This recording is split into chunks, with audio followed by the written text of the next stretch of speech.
Jared turned to her, frowning. You think I'm awkward? Amara sighed. Only when you're uncomfortable, but yeah, even Naya has picked up on it. Dr. Brenda's eyes slicked up from her journal. Naya is your daughter. Yes, Amara nodded. She's 14, and she's mentioned that her dad acts a little awkward when emotions are involved. Brenda let out a deep, deliberate as she scribbled in her journal again. Jared sat up straighter. I never knew that. Dr. Brenda looked at him closely. Do emotional moments make you uncomfortable, Jared? Amara and Jared sat nervously in the waiting room of their new marriage counselor's office. Amara leaned against Jared's shoulder, her legs crossed, his hand resting on her knee to offer comfort. The gold clock on the neutral tone wall with deep plum doors ticked aggressively, each second stretching the silence between them. The front desk receptionist asked a string of questions, each one making Amara shift in her seat. Every time the office door opened, she jumped slightly, her eyes darting up in anticipation. After what felt like an eternity, by the relentless ticking of the clock, a warm voice cut through the tension. Jared, Amara. A woman with short salt and pepper curls and an air of casual confidence stood in the doorway, smiling. I'm Dr. Brenda, she said, stepping forward with an outstretched hand. She wasted no time introducing herself, running through her credentials, experience, and approach as if she were the one being interviewed. Despite her impressive background, she had an easygoing manner, laid back, informal. Her laughter was unguarded, her jokes effortless. It was as if she had already figured out their dynamic before she even sat down. Once the logistics, payment, scheduling, confidentiality were out of the way, they were ushered into her office. The centerpiece was an oversized cream couch, impossibly plush, as if designed to swallow them whole. As they sank into it, Amara shot Jared a knowing glance. So this is her tactic. Get us comfortable enough to let our guards down, she thought. Dr. Brenda settled into her chair, legs crossed, journal in hand. She leaned forward slightly, her expression open but sharp. So, she began, eyes flicking between them. What brings you into my office? Amara exhaled, glancing at Jared before speaking. I've been really unhappy in our marriage for the last 2 years. It got so bad that I almost left. Her voice softened as she squeezed Jared's hand. But we love each other, and we want to make this work. Jared nodded, his grip tightening around hers. I just want to see her happy again, he said, a quiet but hopeful note in his voice. Dr. Brenda tilted her head. Are you happy, Jared? The question seemed to catch him off guard. His mouth opened slightly, then it closed. He looked around as if searching for the answers on the wall, but nothing came out. I need you both to know, Dr. Brenda continued, that while I'm here for you as a couple, I'm also here for you as individuals. You need to be honest with me, even if you think the other won't take it well. We can clean up discomfort, but I can't fix what I don't know. I'm good, but I ain't that good. She chuckled, playfully tapping Jared's knee. They both let out small, nervous laughs. Jared straightened. I don't think about my own feelings much, he admitted. I get frustrated sometimes, but then I let it go and focus on getting us back where we need to be. Dr. Brenda arched a brow. Is this a pattern of his? She asked Amara, as if she had already identified the dynamic. Amara's lips parted in surprise before she nodded. Very much so. And it drives me crazy. But, Dr. Brenda pressed, you also liked it. At least, at one point. Am I wrong? Amara hesitated. No. I loved how attentive he was when we first met. It made me feel special. Dr. Brenda hummed thoughtfully, jotting something down in her plum-colored leather journal. But as time passed, I realized he doesn't show genuine emotion unless he's prompted. And even then, he can come across as awkward. Jared turned to her, frowning. You think I'm awkward? Amara sighed. Only when you're uncomfortable, but yeah, even Naya has picked up on it. Dr. Brenda's eyes flicked up from her journal. Naya is your daughter. Yes, Amara nodded. She's 14, and she's mentioned that her dad acts a little awkward when emotions are involved. Brenda let out a deep, deliberate as she scribbled in her journal again. Jared sat up straighter. I never knew that. Dr. Brenda looked at him closely. Do emotional moments make you uncomfortable, Jared? He shifted. It's just that Amara gets really upset. And Naya is a lot like her. I don't always know how to handle those moments. Dr. Brenda set her pen down. Even after 19 years with Amara and 14 with your daughter? Jared didn't respond. He just shrugged, an almost clueless expression crossing his face. Dr. Brenda leaned back, tapping her chin with her pen. That's something we'll explore. She went on to discuss the goals of their session, what they hoped to gain, how progress would be measured. She reassured them that the first sessions often felt unproductive, even frustrating, and that many couples never returned after the first meeting. But, she added with a knowing smile, if you trust the process, I promise you, we can untangle the mess. And Jared, you're not reweaving this tapestry alone. Amara is in this with you, and I'm here to support you both. As they left the session, they didn't speak, but something felt lighter. Not resolved, not even close, but lighter. Chapter 2. Unpacking the Past. I hated talking to him. It was like talking to a stranger. No love, no affection, barely any understanding. Amara cried as she spoke about her father. But did you feel loved? Dr. Brenda asked.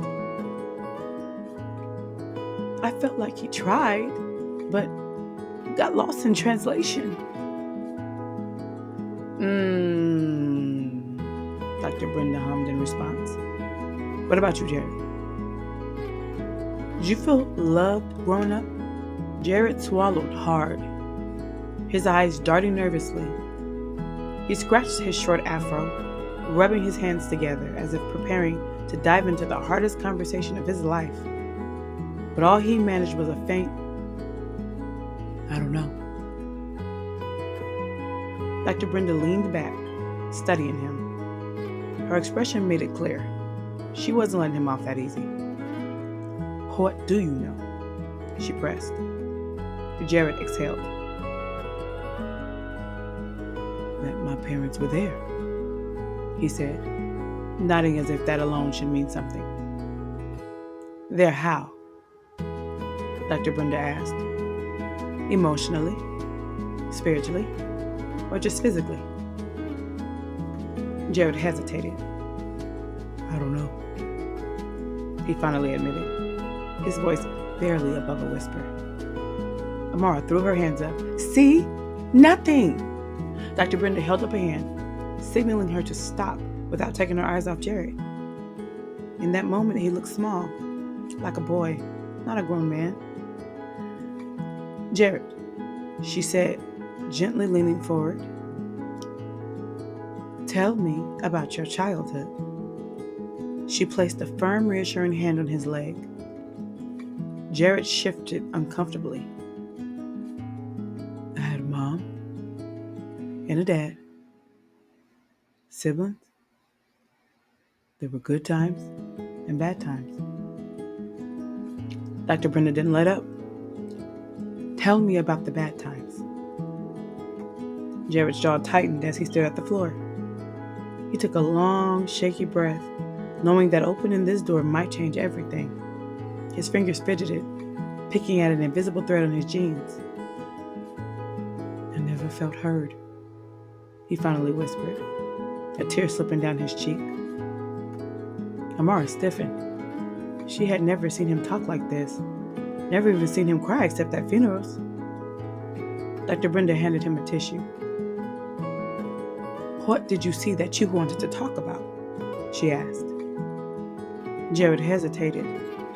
Then, as if releasing the breath he'd been holding for years, he said, the abuse.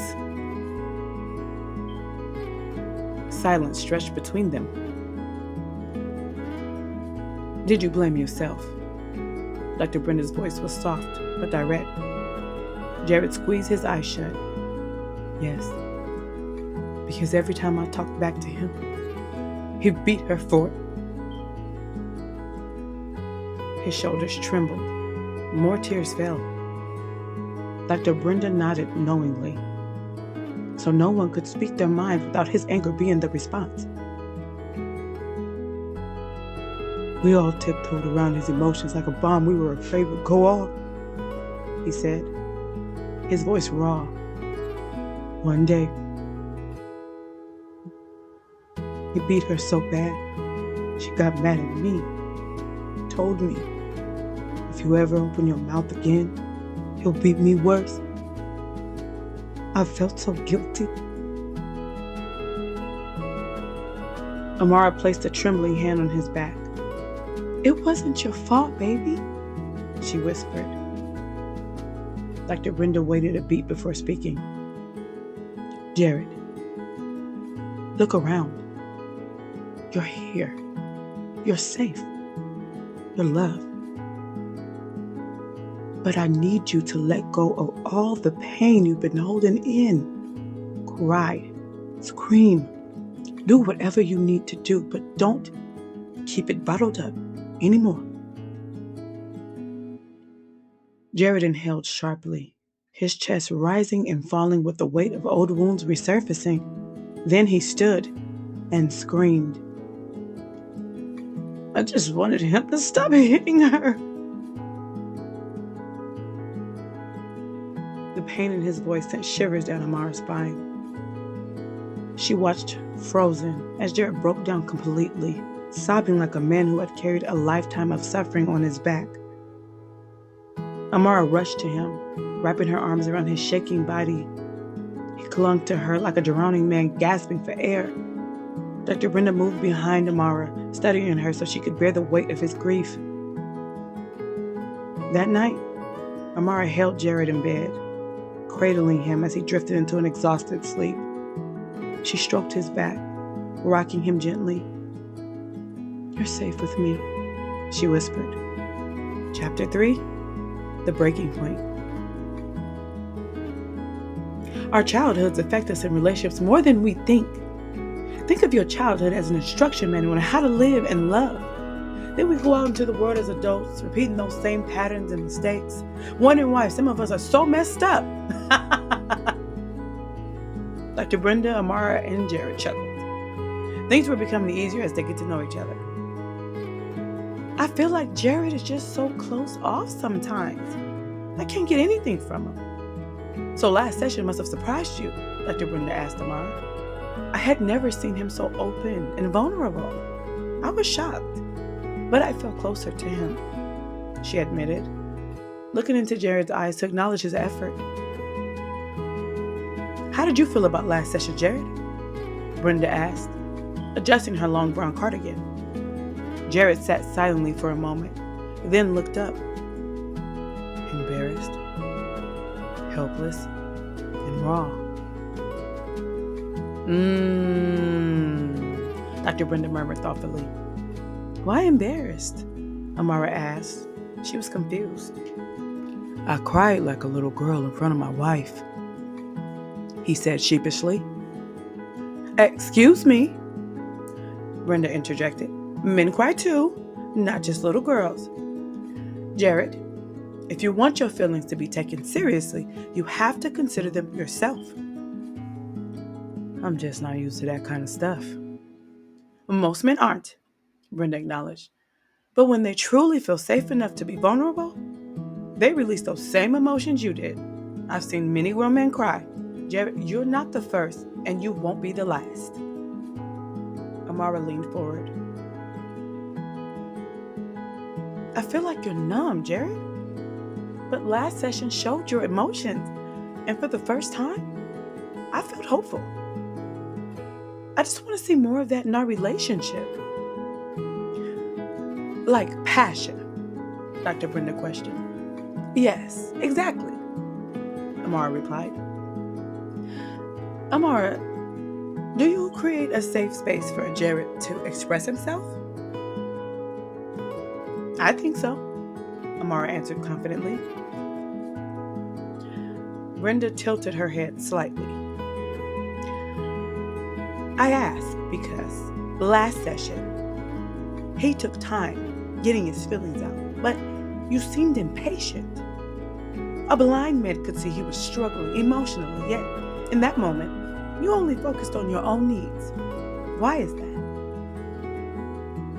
Amara looked stunned, caught off guard. Her eyes darted around the room as if she was searching for an escape. I just wanted to hear him say something. Is your need to hear him more important than the time he needs to process a complicated emotion? Brenda asked pointedly.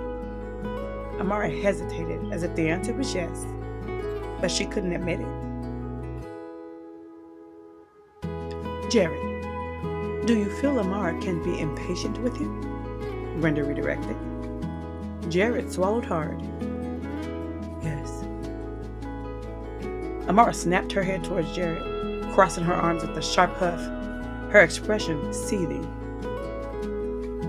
Is this a pattern? Brenda pressed. Does she get upset with you when you express your feelings?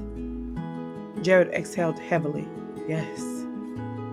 The warm air Amara blew from her nostrils landed on his cheek as she glared at him. Bullshit, she spat, turning to Brenda. Wanting to hear his emotions isn't selfish or impatient. I just want to know how he feels about me. How is that wrong? Amara, take a moment to note your posture and tone, Brenda said calmly. You're very angry, and all he did was answer my question honestly. How was that creating a safe space for him? Amara clenched her jaw. Maybe we should end this, since I'm such a horrible person. That's on brand for you, Jared shot back. Brenda leaned back slightly, a glint of pride in her eyes as she listened to him stand firm. Amara's mouth dropped open in shock.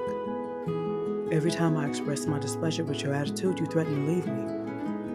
I understand you want more, but that's really nothing new, Amara. When it comes to hearing me, when have you ever been interested in that? I wanted to have more kids, but you decided one was a perfect number. I wanted to rent before buying a home, but you decided purchasing was best for a newly married couple. I wanted to invest my royalties in a beachfront property for us to vacation at, but you decided it wasn't worth the money. You say you want my opinion, but for the last 19 years, you shut it down. So forgive me if I choose to reserve what little dignity I have left and keep my unwanted feelings to myself. Dr. Brenda's eyes darted between them, anticipating an explosion. Instead, Amara grabbed her coat, handed Dr. Brenda the tissue box, and stormed out, slamming the door behind her. Jared moved to follow, but Brenda stopped him. Let her go. We can clean it up later. You did really good.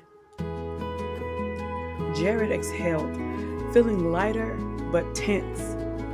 He feared Amara would leave him after everything he said.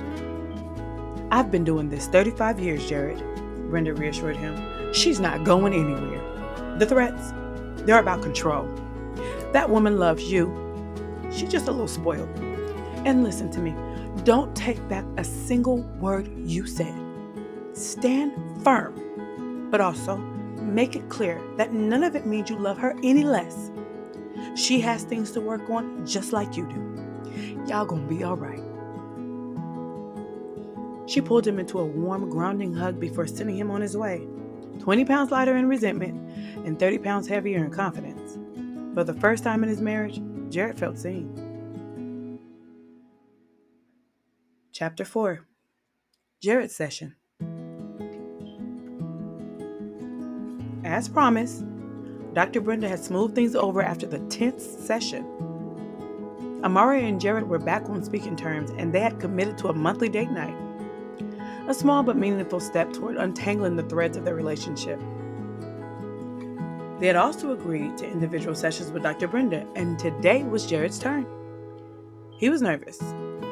That big, fluffy couch and Brenda's warm, motherly tone always broke down his defenses. He was sure he'd shed a tear or two before the session was over. "Jared, the man of the hour," Dr. Brenda greeted him with her usual enthusiasm. She always had a way of making him feel proud just for showing up. "Ready to get started?" she asked, settling into her chair and gesturing for him to do the same. The real work began midway through the session when they started talking about the early days, the romance, the excitement, the way Amara made him feel. "I want you to close your eyes and go back to the first day you met Amara," Dr. Brenda instructed gently. "The love of your life. What was she wearing? What did she smell like? How did it make you feel?" A slow, genuine smile spread across Jared's face as he sank into the memory. She wore this purple wrap dress and these sexy blue heels. Her hair was wild, curled to the side with a gold pendant, and that scent, vanilla and caramel, all at once. Her fragrance lingered on my hand, and I swear, I sniffed it the whole ride home. It was intoxicating. Dr. Brenda smiled. "And how did you feel about her that first day? Love at first sight?" "Absolutely." His response was immediate, unwavering. "No doubt in my mind that she'd be the woman I loved until the end of time." "How did she make you feel?" she pressed. Jared hesitated, momentarily lost in the past. "Like God favored me," he said, then let out a soft, almost embarrassed chuckle, as if the weight of that realization still surprised him. "One word," Dr. Brenda encouraged. "Loved." A single tear slipped from his closed eye. "Like I found my best friend and a lover in the same moment." Dr. Brenda nodded. "If the love you had for Amara was a song, what song would it be?" Jared's smile grew even bigger. "Brian McKnight's The Rest of My Life." When he finally opened his eyes, Dr. Brenda was watching him with that familiar, proud mama bear smile. She had recorded the moment and turned the screen toward him. "Look at this," she said. "Watch the way your face changes when you talk about her." So Jared stared at himself on the screen, seeing the raw emotion reflected back at him. "That's the passion she wants to see," Dr. Brenda told him, patting his back in reassurance. "Your emotional responses aren't broken. They're just fractured." Jared swallowed hard. "I'm learning that." Dr. Brenda nodded. "I encourage you to visit this place more often. I know your trauma has taught you to shove your feelings into a box, especially when you feel they aren't being received. But your feelings matter, Jared. You matter." He exhaled, nodding slowly. "I hear you." "Amara needs to feel what I felt watching you talk about her," Dr. Brenda said. I have so much hope for you too. Jared let her words settle over him. I'll see you next session, she said warmly, walking him to the door. He gave her a small, grateful nod before stepping out, already thinking about the next steps. The final chapter. Jared didn't hesitate. As soon as he left Dr. Brenda's office, he was on a mission. He stopped by the florist, his heart pounding with anticipation. He knew exactly what to get. Amara's favorite flowers. The ones she always kept on the kitchen counter before things between them started to unravel. The ones he hadn't seen in the house for far too long. With the bouquet in hand, he drove home, his fingers drumming against the steering wheel as he replayed their conversation in his head. The way Dr. Brenda had made him relive their first meeting, the way his heart ached with longing. If there was ever a time to remind Amara of who they used to be, who they could still be, it was now. When he walked through the door, Amara was in the living room, curled up on the couch with a book. She looked up, surprised. As he stepped inside, flowers in one hand, his phone in the other. "Jared?" she asked. Her brow furrowed in curiosity. Without a word, he placed the flowers on the coffee table and queued up the song on his phone. The first notes of "The Rest of My Life" by Brian McKnight filled the room, and Jared held out his hand. He ripped the head of one of the flowers out of the bouquet and placed it in her hair as he asked her to dance with me, he murmured, his voice thick with emotion. Amara hesitated, her eyes searching his. There was something different about him, something softer, something raw. Slowly, she closed her book, setting it aside, and placed her hand in his. He pulled her close, his arms wrapping around her as they swayed to the music. His lips brushed against her temple as he whispered the lyrics, his voice unsteady with feeling. I'm feeling new things every time that I hold you. I'm telling you things I would never have told you. Amara's breath hitched. She clung to him as if letting go would mean losing the moment. Her fingers traced the back of his neck, something she used to do when they would dance in the kitchen on Sunday mornings, back when their love was effortless. As the song played, their foreheads pressed together, the distance between them closing. Tears welled in Amara's eyes. She didn't fight them. When the final notes faded, Jared cupped her face, his thumb gently brushing away a stray tear. I miss us, Amara, he admitted, his voice filled with the passion she had been longing for. She exhaled shakily, her hands resting against his chest, feeling the steady rhythm of his heart. I think I like this tapestry better than the old one, she whispered, her lips curving into a small smile. Jared's breath caught. Hope surged through him like wildfire. Without another word, he captured her lips in a deep kiss, one filled with unspoken promises, apologies, and longing. Amara melted into him, her arms wrapping around his neck as she pulled him even closer. Neither of them spoke as he lifted her into his arms and carried her toward their bedroom. Tonight, they would weave something new, something stronger, something lasting. Tonight, they would rewrite their love story.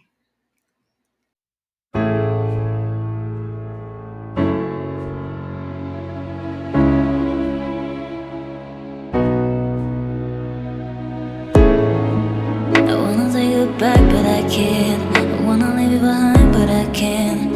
It's not easy to love you, darling.